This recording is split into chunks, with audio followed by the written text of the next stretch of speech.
វិសាខបុណ្យមីគួរឲ្យជ្រះថ្លាថ្ងៃព្រះសាស្តាសម្មាសម្ពុទ្ធប្រសូតចាករស្អាតបរិសុទ្ធ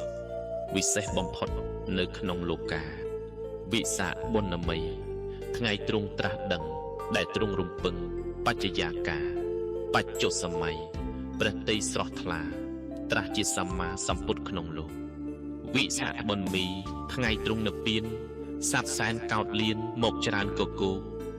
ក្រាស់ក្រែលត្រៀបត្រាភក្តិទឹកជោ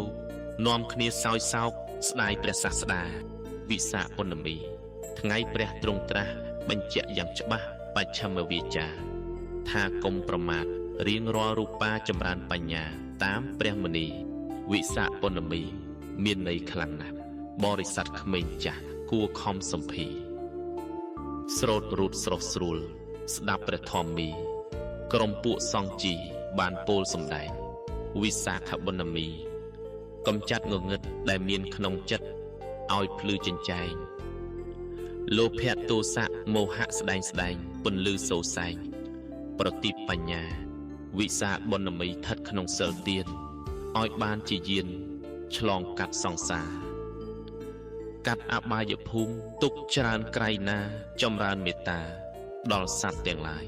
វិសាខបុណ្យមីអប់រំវិជ្ជាយល់ដឹងគ្រប់គ្នាមានចិត្តនឿយណាយប្រាជ្ញាយល់ត្រូវ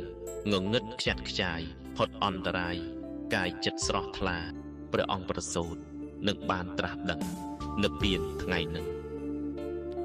គួរពិចារណាសង្ខារទាំងឡាយមិនទៀងឡើយណាគ្រប់រូបអាត្មាកើតចាស់ឈឺស្លាប់